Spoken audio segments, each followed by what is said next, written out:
अब ह्यूमैनिटी के इस पर्व में शामिल हुई है। और मैं अपने भाषण के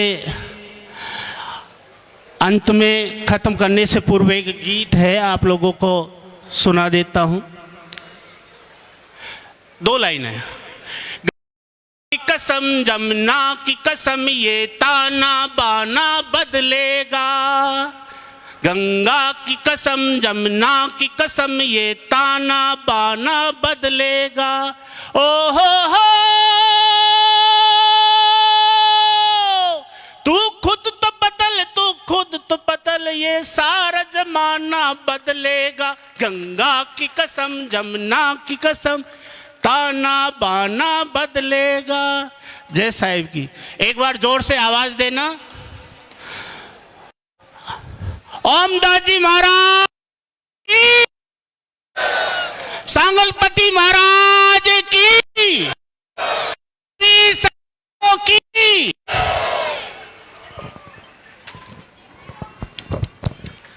बहुत बहुत आभार, बहुत अभिनंदन।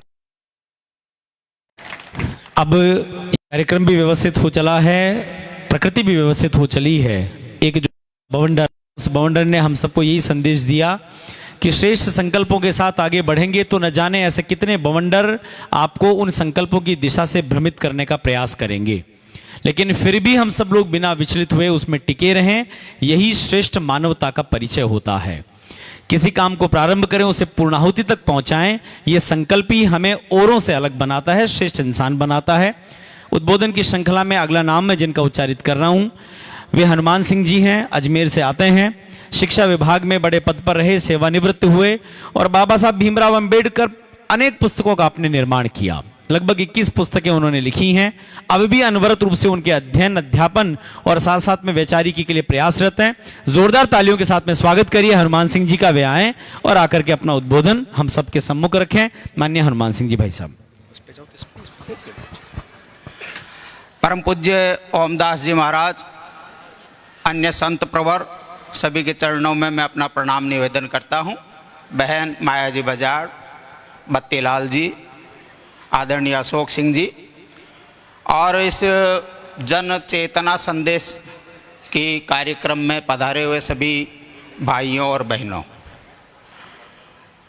हम पुराणों में जब कथा पढ़ते हैं तो ये कथा सर्वत्र मिलती है कि जब भी कोई संत तपस्या करता है तो सबसे पहले इंद्र का इंद्रासन डोलता है। लेकिन हम सब जानते हैं कि खतरा इंद्र के इंद्रासन को हो सकता है, बृहस्पति के मृगासन को कभी भी खतरा नहीं होता, क्योंकि समाज में सत्य कहने का जो दायित्व संत प्रवर पर होता है, उस दायित्व को लिए ही वो अपना घर बार छोड़कर इस भगवा बाने को धारण करते हैं। पुराण कथा में आता है कि जब कलयुग का प्रारंभ हुआ तो इस कलयुग में समाज को दिशा देने के लिए कुछ प्रयत्न होना चाहिए। नैमिषारण्य में देश के समस्त मूर्धन्य संत, मुनिगण, ऋषिगण एकत्रित हुए और वहां पर 12 वर्ष का एक सत्र हुआ जिसमें समाज को आगे की दिशा देने के लिए कैसा हमको व्यवहार करना चाहिए यह तय हुआ। ये काल भी हमारे संतों को ईश्वर की प्रेरणा ही प्राप्त होती होगी।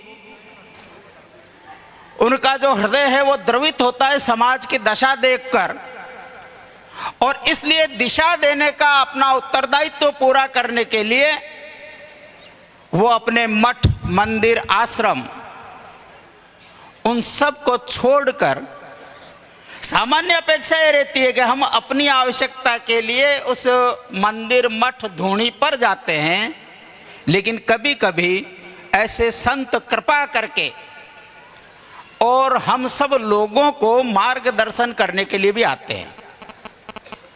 ये जो आज का विषय है, इस विषय को बाबा साहब के संदर्भ में ही मैं आपके सामने संक्षेप में रखने का प्रयत्न करूंगा। ये जन चेतना और उसका संदेश क्या है, जन क्या है जिसकी चेतना लाना है। दुर्भाग्य से जो बाबा साहब ने कहा उस जन की संकल्पना को ही हम विस्मृत करते जा रहे हैं। जिसे समाप्त करने के लिए अपना आंदोलन प्रारंभ किया, जिसको 1935 तक का हम धर्म संघर्ष कहते हैं, इस धर्म संघर्ष का आधार ही ये था। अगर ये जन एक है तो इसके किसी भी एक व्यक्ति को जो अधिकार प्राप्त है वो मनुष्यत्व के नाते प्रत्येक व्यक्ति को अधिकार प्राप्त होने चाहिए। उन्होंने ये भी कहा कि ये जो मैं सत्याग्रह कर रहा हूं, इस सत्याग्रह की प्रेरणा का आधार गीता है। ये हमारी जो चेतना है, ये चेतना कोई कल परसों की नहीं है कि जैसा किसी ने लिख दिया, सरजमीने हिंद पर अक़वाम आलम के फिराक कारवां आते गए, हिंदुस्तान बसता गया। ये ऐसे कोई धर्मशाला नहीं है कि बाहर से कोई आया और आकर वहां रहकर चल दिया। बाबा साहब ने लिखा शूद्र कौन, ये जो पुस्तक हम पढ़ेंगे तो उस पुस्तक में यही लिखा है उन्होंने कि ये जो लोग हम में विभेद पैदा करने का प्रयत्न करते हैं कि यार ये कोई बाहर से एक जाति थी, वो बाहर से आई, उसने भारत पर आक्रमण किया और यहाँ के जो मूल निवासी थे वो द्रविड़ थे, उन द्रविड़ों को धकेल कर दक्षिण के अंदर किया। ये जो आर्य आक्रमण का सिद्धांत है ये गलत है। और दुर्भाग्य से महाराज श्री ने प्रारंभ में जो संकेत किया कि अपने ही समाज में एक समूह खड़ा हो रहा है, जो समूह हमारी इस सनातन चेतना के विपरीत कार्य करने में गर्व की अनुभूति करता है और नए नए प्रकार की शब्दावली का चयन करता है। यह आर्य आक्रमण का सिद्धांत ही अंग्रेजों ने हम में भेद उत्पन्न करने के लिए दिया और सबसे पहले इसका विरोध करने वाले, आप ध्यान रखना, उस समकालीन हैं तिलक जी और बाबा साहब अंबेडकर। देखिए उस अंग्रेजों की जो योजना है उस योजना के अंदर फंस जाते हैं तिलक जैसे महामानव और वो लिखते हैं कि आर्य का मूल स्थान आर्कटिक है, तिब्बत के ऊपर से कहीं से आए होंगे। उस समय बाबा साहब पहले व्यक्ति है जो खड़े होकर ये कहते हैं कि आर्य आक्रमण का सिद्धांत गलत है, हम सब यहाँ के मूल हैं, हम सब यहाँ के, कोई बाहर से नहीं आया। और क्योंकि हम सब यहाँ के हैं इसलिए हम भारत के लोग जो हमारी संविधान की प्रस्तावना में है, ये चेतना लुप्त हो रही है। हम भारत के लोग यानी कौन है? और इसलिए कहा कि इस कौन है में जो सबसे बड़ी बाधा है, मैं आज केवल उनकी 4 बातों पर विचार करूंगा जो उन्होंने इस राष्ट्र की परिभाषा के लिए दी कि कोई भी एक राष्ट्र कहलाने के लिए आधार क्या होते हैं। उसमें सबसे पहले ये बात उन्होंने कही, भूमि। उन्होंने कहा कि ये जो भारत की भूमि है सनातन अनादिकाल से भौगोलिक दृष्टि से भी ये एक विशेष प्रकार की भूमि बनी है जो एक राष्ट्र के लिए आवश्यक भूमि के सभी मापदंड पूरा करती है। ये 3 तरफ से समुद्र से घिरी हुई है, एक तरफ इसकी सीमा के ऊपर पर्वत है। ऐसी ये जो विलक्षण भूमि है ये भारत भूमि अनादिकाल से एक भौगोलिक एक इकाई है। ये पहली बात उन्होंने कही। दूसरा कहा कि इसके लिए दूसरी जो चीज आवश्यक होती है वो जन है और जन के नाते हम अनादिकाल से एक हैं। और आज का विज्ञान भी ये कहता है कि हम सबका डीएनए एक है। डीएनए एक है, इसका अर्थ यह है कि बाहर से कोई नहीं आया। और तीसरी बात उन्होंने कही वो होती है संस्कृति। ये जो धर्म संघर्ष की मैं बात कर रहा था वो इस संस्कृति की चेतना के लिए था। बाबा साहब ने इस धर्म संघर्ष में 3 काम किए थे। एक किया था महाड़ का सत्याग्रह यानी जल प्राशन का था, एक मंदिर का था और एक था जिसके ऊपर आज भी सर्वाधिक होता है वो है मनुस्मृति का दहन।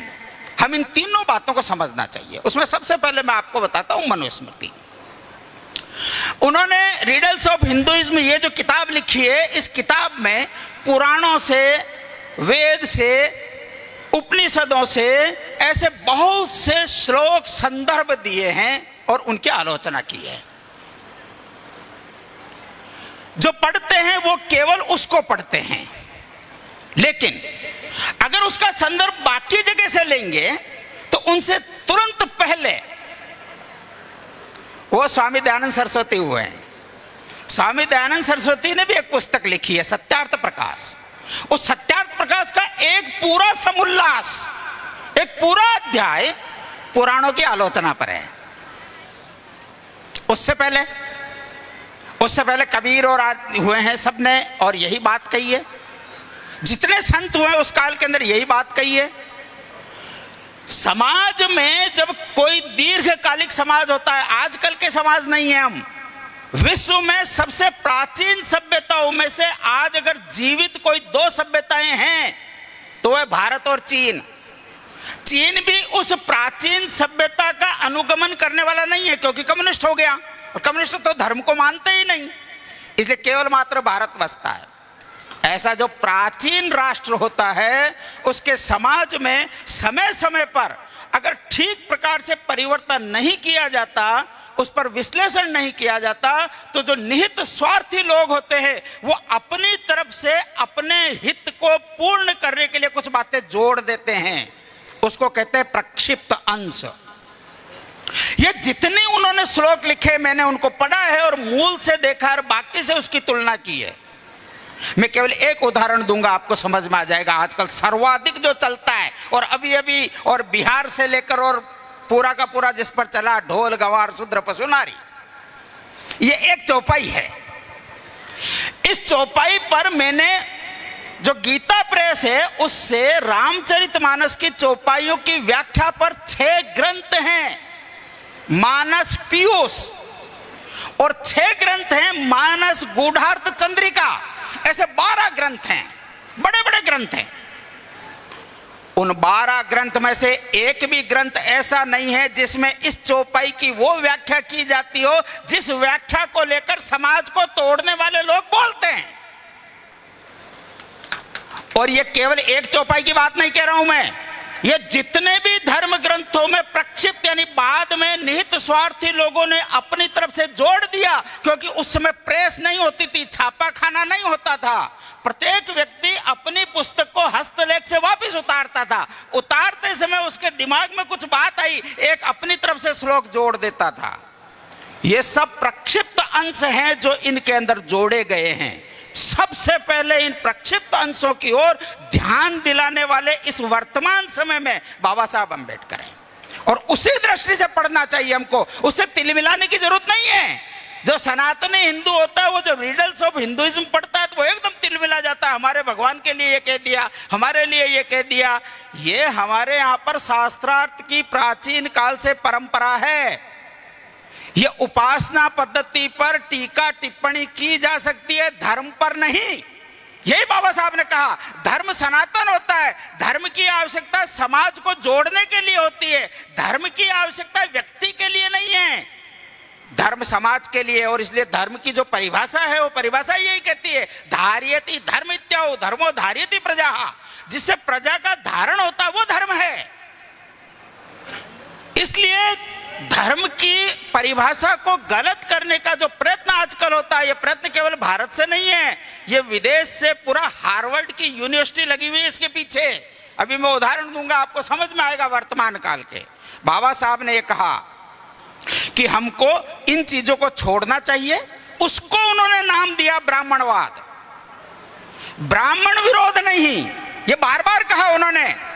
जो मिलिंद विश्वविद्यालय के प्राध्यापकों की एक बैठक हो रही थी, उस बैठक में और एक प्राध्यापक ने प्रश्न पूछा कि बाबा साहब आप लोग ब्राह्मणों का इतना विरोध आप क्यों करते हैं? उन्होंने कहा कि अगर मैं ब्राह्मण विरोधी होता तो तुम यहां नहीं होते। मेरे जो दोनों कॉलेज हैं, इन दोनों कॉलेज में 60% से अधिक जो प्राध्यापक है पढ़ाने वाले वो ब्राह्मण हैं, इसलिए मैं ब्राह्मण विरोधी नहीं हूं। ये जो प्रक्षिप्त अंश लोगों ने डाल कर पूरे समाज को भ्रमित कर दिया है, मैं उस वाद के विरुद्ध हूं। और इसको कौन मना करेगा? आज भी अगर कोई ये कहता है कि इसकी ये परिभाषा नहीं है तो उसको छोड़ दो। हमारे यहां पर यह नहीं कहा कि ये कुरान की तरह से इसकी प्रारंभ से लेकर अंतिम आयत तक ऐसे ही माननी पड़ेगी। किसी एक धर्म ग्रंथ को सबके लिए प्रमाण है ऐसा कहने का हिंदू धर्म में प्रचलन ही नहीं है। आपको जो अच्छा लगे, सार सार को गही रहे थोता दे उड़ाए, ये हमारे यहाँ संतों ने कहा है। आपको जो अनुकूल लगे उसको मानिए, जो प्रतिकूल लगे उसको छोड़िए। और जो आप प्रतिकूल कह रहे हैं उसकी भी गलत प्रकार से व्याख्या एक भी संत नहीं कर रहा, तो आप क्यों करना चाह रहे हैं? आप समाज में विभेद पैदा करना चाहते हैं, ये जन की चेतना को दिग्भ्रमित करना चाहते हैं। अब आपको मैं 2-3 उदाहरण देता हूं, समझ में आएगा। जो ये प्रकरण चला ढोल गंवार शूद्र पशु नारी का, तो दूसरे दिन से जो कम्युनिस्ट आइडियोलॉजी का पूरा एक समूह है, उस समूह ने चलाया कि ये ऐसा क्यों लिखा उन्होंने। तो उन्होंने कहा वो ब्राह्मण थे, और वो ब्राह्मण थे इसीलिए उन्होंने राम जो क्षत्रिय था उसकी कथा लिखी है। ये ब्राह्मणवाद है। अब देखिए विषय क्या है, उसको घुमाएंगे कैसे। आपको मालूम है अमेरिका में एक काले व्यक्ति की गर्दन के ऊपर पैर रखकर एक पुलिस वाले ने मार दिया सड़क पर। एक बड़ा आंदोलन खड़ा हो गया अमेरिका में, ब्लैक लाइव मैटर्स। इस हैशटैग से पूरे के पूरे विश्व में ट्विटर के ऊपर एक बड़ा आंदोलन चल गया। अमेरिका में चला था ब्लैक लाइव मैटर्स। काले आदमी का भी जीवन है, उसका भी महत्व है, बिल्कुल पक्का है। लेकिन दूसरे दिन भारत में क्या हुआ? भारत के बत्तीलाल जी ज्यादा अच्छा बता सकते हैं, उस जेएनयू के प्रोडक्ट है। उस भारत में आकर दूसरे दिन वो ट्विटर हैंडल का हैशटैग हुआ दलित लाइव मैटर्स। अब जो आज जो हम बात करना चाह रहे हैं, ये दलित लाइव मैटर्स नाम से ये जो पूरा का पूरा संदेश की योजना बन गई, इसके पीछे क्या केवल हवा में बात है क्या? हवा में बात नहीं है। इसी की ओर बाबा साहब ने संकेत किया। समाज का बहुसंख्यक व्यक्ति सदैव मूक दर्शक बना रहता है। ये जो समाज में समस्या पैदा होती है उसका समाधान नहीं करता। आज समस्या क्या है? जो अखबारों के अंदर हमको पढ़ने को मिलता है, सामान्यतया सर्वाधिक मैंने जो अब तक पढ़ा है उसमें अधिकतम होता है जिसमें किसी न किसी अनुसूचित जाति के वर्ग को घोड़ी पर यात्रा नहीं निकालने दी। ये होता है। इक्का दुक्का सब जगह से समाचार मिलता है। दूसरे दिन समाचार पत्र में बड़ा विषय किसको बनाएंगे? हाईलाइट करके इसको देंगे। अब ये जो दलित लाइव मैटर्स है, इसको आधार मिला कि नहीं? क्यों? क्योंकि इसका उदाहरण देंगे, अखबार में आया है। ये अखबार में आया तो इसको बताएंगे कि देखिए वहां पर दलित दूल्हे को घोड़ी से उतारा गया। ये जो छोटी सी घटना एक अहंकार के कारण से की हुई 4 लोगों की घटना है, ये पूरे भारत के हिंदू समाज को विश्व में प्रताड़ित करने के लिए अवसर प्रदान कर देती है। ये जन चेतना संदेश यात्रा इसलिए कि विषय केवल अहंकार के थोड़े बहुत विषय बचे। हम एक थे, एक हैं, एक रहेंगे, लेकिन इस एक में जो बाधा पहुंचाने वाले थोड़े थोड़े तत्व है, इसको गांव में जहां हम बैठे, मोहल्ले में जहां हम बैठे, इसको वहीं पर दमन करना, समन करने का काम किसका है? ये हमारा है। इसके प्रतीक स्वरूप ही 3 कार्यक्रम उन्होंने किए थे कि अगर सार्वजनिक जल का स्थान है तो हम सब, क्योंकि एक ही हिंदू समाज के अंग हैं, इसलिए सबको इसको उपयोग करने का अवसर मिलना चाहिए। ये मंदिर है, ये भगवान का मंदिर है। इस भगवान के मंदिर में बिना जाति पाति पूछे हुए भक्त के नाते सबका प्रवेश होना चाहिए। ये जो बाबा साहब ने बातें उठाई, ये बातें हिंदू समाज में आई हुई उन कुरीतियों को दूर करने के प्रयत्न ही थे। हम बाबा साहब के जीवन काल में जितनी उनको अपेक्षाएं थी, उसके अपेक्षाओं को पूरा करने के लिए उन्होंने जो प्रयत्न उस काल के अंदर किए, आज क्योंकि सौभाग्य से हम साथ बैठकर उन पर विचार करने की स्थिति में हैं, तो हमको उन छोटी छोटी अहंकार के कारण होने वाली गलतियों का समाधान करने का प्रयत्न हमको करना पड़ेगा। राजस्थान में अच्छी बातें भी हो रही है। रोज किसी न किसी गांव में किसी विधवा का उसकी पुत्रियों का विवाह नहीं हो रहा है, उसका विवाह करने के लिए गांव एकत्रित हो रहा है, भात भर रहे हैं जाकर, उनके दूल्हे को घोड़ी पर नहीं बैठाने के लिए गांव के 4 लोग खड़े होकर उसका प्रयत्न कर रहे हैं। ऐसे अच्छे उदाहरण भी आ रहे हैं, लेकिन दुर्भाग्य से उन अच्छे उदाहरणों को सामने नहीं आने देते। जो गलत उदाहरण है उनको सबके सामने प्रवेश करते हैं और उसके कारण से समाज में वैमनस्य फैलाने का जो प्रयत्न है उस प्रयत्न को हवा देते हैं। किस स्तर तक प्रयत्न होता होगा? मैं अलवर गया था पिछले दिनों, अलवर के कॉलेज में कार्यक्रम था नवरात्रा में। अभी नवरात्रा में उस कार्यक्रम का नाम क्या था मालूम है आपको? महिषासुर दिवस। महिषासुर दिवस। क्यों महिषासुर? तो उनका कहना है कि ये जो देवी है, ये देवी बाहर से आई है, हम महिषासुर के वंशज हैं, वो यहाँ के मूल निवासी हैं। अब समाज के अंदर देवी के उपासक और महिषासुर, ये दोनों में झगड़ा हो जाएगा। ये समाज में झगड़ा करने की प्रवृत्तियों को समाप्त करके हम कैसे करें, उसके लिए जन संदेश चेतना यात्रा है। हम सब लोग इस पर विचार करें, अपने अपने गली मोहल्ले में, अपने आसपास में इस तरह की समाज को तोड़ने का जो भी प्रयत्न होता है, उस प्रयत्न को और अपने वहां के लोगों के माध्यम से दूर करने का प्रयत्न करें, तो समाज में एक समरसता का वातावरण पैदा हो सकता है। मौसम एक बार फिर से संकेत कर रहा है कि आपको समाप्त करना चाहिए, इसलिए मैं अपनी बात यहीं समाप्त करता हूं। जय हिंद। बहुत बहुत स्वागत, बहुत बहुत अभिनंदन। आपने मौलिक रूप से इस बात को रखा। जैसे मौसम खराब है, अब हम सब लोग सीधे महाराज श्री के आशीर्वचन की ओर चलेंगे और उनसे अनुरोध करेंगे कि वे अपना आशीर्वचन हम सबके मध्य रखें। मैं पूज्य महाराज श्री से अनुरोध करता हूं कि वे आएं और अपना आशीर्वचन दे। एक बार जोरदार ताली बोलिए सांगलिया धूनी नरेश की। महाराज कोई बात नहीं, नीचे कर दो, बटन कर दो, इन पर कर दो, देख जैसे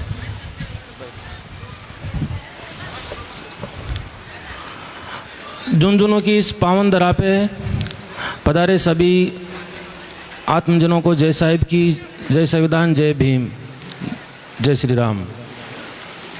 मंच पर विराजमान सभी संतुरंत, साथ में हनुमान सिंह जी, डॉक्टर बत्तीलाल जी, माया जी बजाड़, इन सभी को सादर प्रणाम। जैसा कि पूर्व वक्ताओं ने बताया, बाबा साहब और बाबा साहब के साथ अन्य महापुरुषों की जीवनी पर अच्छा प्रकाश डाला। इनके लिए, इसके लिए सभी साधु संतों और वक्ताओं को बहुत बहुत साधुवाद और धन्यवाद। लेकिन आज मेरे मन में एक बात आई कि यदि हम ईमानदारी से चर्चा करें तो आज हम पाएंगे कि कई सारी समस्याएं हैं जो लंबे समय से वैसी की वैसी चली आ रही है। इसमें कहीं न कहीं सरकारों की कमी रही है, और तो कहीं जिन लोगों के हाथ में जिम्मेदारियां रही इस देश को चलाने की, उन लोगों ने यदि अपनी अपनी जिम्मेदारियां ईमानदारी से निभाई होती तो आज इस भारत देश में कोई भी गरीब नहीं होता। यदि सब ने गरीब और अमीर के बीच की जो खाई को मिलकर के मिटाया होता तो आज गांव के अंतिम छोर पे बसे किसी गरीब का टूटा हुआ छप्पर नहीं होता। आज हम सब संकल्प लेंगे कि एक दूसरे के साथ कभी भेदभाव नहीं करेंगे। जिन लोगों ने साजिश के तहत हमें लड़ाकर, हमें एक दूसरे को भड़काकर जो हमारे बीच में जो खाई पैदा करी है, इसको हम एक साथ होकर के मिल कर के मिटाएंगे। हो सकता है कई सारी समस्याओं का सामना हमें करना पड़े, लेकिन हम डरेंगे नहीं, इस मिशन को आगे तक जरूर पहुंचाएंगे। बाबा साहब ने जो कई वर्षों पहले जो सपना देखा था इस अखंड भारत का, आज भी वो सपना अधूरा है और हम सब मिलकर के इस सपने को पूरा करने का प्रयत्न करेंगे।